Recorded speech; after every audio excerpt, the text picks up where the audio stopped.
Alright guys, if you've ever wanted to learn how to create patterns quickly and easily inside Adobe Illustrator, stick around. Okay, so we'll start with a document of any size. It really doesn't matter because you can scale this stuff up and scale it down however you want. So let's go ahead and grab our shape tool and let's start with a polygon. Again, you can start with any shape, it does not matter. So what we're going to do first is we're going to create an icon, something that looks interesting, something like one of these guys over here. In fact, why don't we create this one right here? The size of your initial icon is not that important because it can be scaled down, but for me, I'm going to go with something that's about 50 by 50. All right, so there you go. We can see we're in the ballpark there, 50 by 57. And I'm going to go ahead and hit Command plus to zoom in. So I have this polygon. Basically what I need to do is I need to lay a bunch of shapes on top of this. Now I could keep drawing polygons and shrinking them down by hand and copying and pasting them, but there's an easier way to do it, and that is just to go up to Object, Path, Offset Path. It might default to 10 pixels, but you're going to want to set yours down to -5. Now that -5 size is relative to the size of the initial icon, and if I was doing a bigger icon I might set it to -10 or -20. It just depends on what you're starting with, but for this size this will work just fine. So I'll click OK and I'll turn the fill to black on this one, and then from here on it's just repeating that process over and over and using the eyedropper tool. So I have my two polygons. I'm going to go up again, Object. Now what you're seeing right here is a really interesting thing that I've been running into in Adobe, and I'll try to show you as quickly as possible. Notice when I click on the Object button, nothing happens. This is a bug that Adobe is trying to deal with, and I seem to have found a workaround. If I go to Illustrator, Settings, General, and click it on and then click OK, now when I come over it works. So if you're running into that problem, that's a quick solution to kind of work around it in the meantime until they get it fixed. So back to Offset Path, and again it's going to default to the same number, which makes it easy. I can just click OK, and then I'm going to come over and just grab the eyedropper and select that red. All right, let's do it again. Path, Offset Path, -5, OK, eyedropper. I'm going to select the black this time. Let's go ahead and do it one more time. Object, Path, Offset Path. And we'll click OK and select the red. So the point is, you can do this with any shape. It does not have to be a polygon. And you can adjust it however you want. Okay, so we have this shape ready to go, and all I need to do is select the shape. And now that I have everything selected, I'm going to go up to Object, Pattern, Make. And just by doing that, we've created a pattern. So that's going to open up your pattern options window. And if this is the type of pattern you're going for, you can stop right here. But for me, I want to overlap this pattern.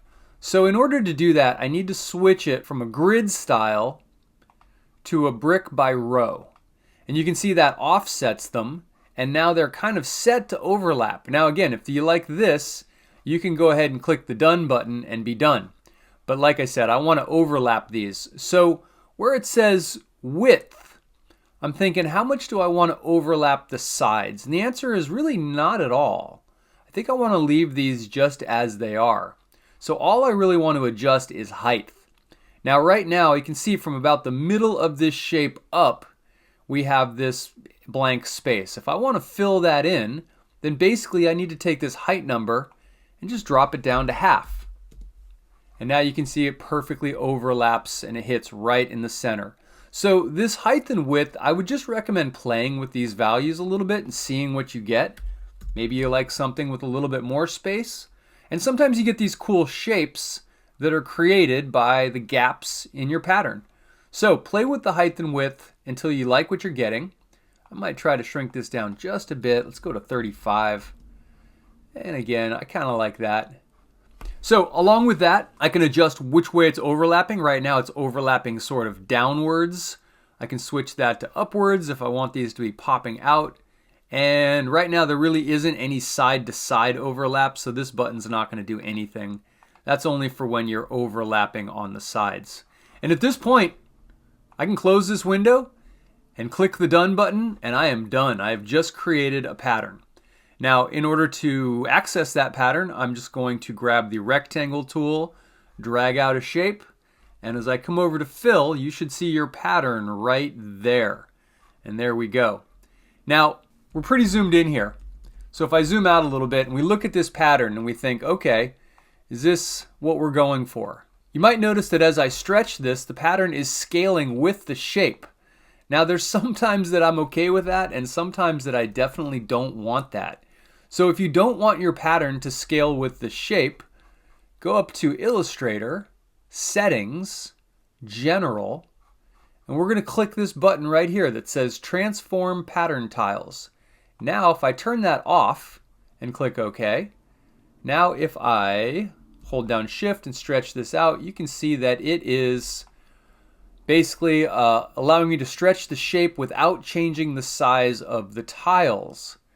But let's say that I think these tiles are a little bit too big and I want them smaller. Well, then I would recommend leaving this setting on until you're happy with the size that you're working with. So if I leave this on and I think, okay, I have these big tiles, I want to make them smaller, I can shrink it down, and that's shrinking the size of the tiles. So now if I go back and turn that off, you'll see that now when I scale up, I have a smaller tile than I did a minute ago. So the point is that you can resize these tiles at any point just by turning on Illustrator, Settings, General, Transform Pattern Tiles. All right. So that's the basics right there. If you want to watch me go through one more, I'm going to go ahead and throw an effect on the next one, and we'll see if we can get a tile that's maybe just a little bit cooler than that first one. So let's do one more. This time we'll use an ellipse tool. And I will drag out an ellipse. Again, I don't want to go crazy big, so I'm going to keep it about 50. So we'll scale it down here, and then we'll zoom in, hitting Command plus. Okay, so I'm going to go over to Fill, and let's set this one to black. And then we'll go ahead and from here on, it's all going to happen in Object, Path, Offset Path, and again, you can stick to -5 if you want. That's going to work for me. And I will color the inside, well, let's go with like a light blue. So we'll use that light blue right there, and we'll, at this point we can close the swatch window because everything we need is right there. We're just going to use the eyedropper tool. Again, Path, Offset Path, -5, that looks good. Click OK, and then just grab the eyedropper and sample the black for the new fill color. And again, we'll just do that process until we reach the center. Click OK, eyedropper. So you can see how once you've done this a few times, it's a process you aren't likely to forget because it's pretty straightforward. And at this point, I'm pretty happy with what I have. But on this one, let's style this up a little bit. So on this one, I think I'm going to grab this ring right here, the second one. I'm going to use the Shift down arrow to nudge it down, and then I'll use Shift up arrow to nudge it back into place. And I'm just going to kind of push all of these down to the bottom to try to create a unique looking shape. So we're just taking these and just offsetting them like that. Now, one more thing I want to do is I want to put a drop shadow on the outside of this. All I'm going to do is just select the outside layer. I'm going to go up to Effects. We'll go to Stylize, Drop Shadow. And with my drop shadow, I like to have it coming directly downwards. So I set it to a 0x offset and a y offset of 5. I could even go a little further probably, because that's going to be basically just keep pushing it down towards the bottom. Now that we have our icon done and we've added an effect to it, we can go ahead and select it. So just click and select everything. Go up to Object, Pattern, Make. And just like the last one, that's going to open up our pattern options window. I'm going to do pretty much the same thing I did on the last one and set it to brick by row, and then again start to close these gaps between the different shapes, and I'll do that by adjusting the width and the height. So right now the width is pretty far between these, so I'm going to drop that down to about 38. And I'm getting a little overlap, which I don't really want right now, so I'll keep bumping it up until they're not really overlapping width-wise. All right, so we're just about there. Let's try 51. Okay, at 51 we've got a nice pattern where they're touching width-wise, and now I want to shrink down the height overlap, so I'll try something like 40. And that's looking pretty good. Could probably bring it in a little bit more, so let's bump it down to 30. And there we go. We have a nice overlap. There's still a little triangle in between there, which I should probably try to get rid of. So let's change the height overlap to 28. And there we go. That looks pretty good. And since we added the drop shadow to this one, when we go ahead and make this pattern by clicking Done, and that's all we have to do, now when we drag out a rectangle, we'll have a new pattern with kind of that cool 3D overlap effect that you get when you add a drop shadow to just the outside of the pattern. So have fun with this, experiment, try throwing some effects on your icons, and you will get some crazy results that you probably didn't even expect. I'd recommend trying ones like, I would try these distort and transform. Things like tweak and roughen and pucker and bloat. These can create some really cool effects in your patterns. But there you go, folks. Have fun with this one. Create some patterns.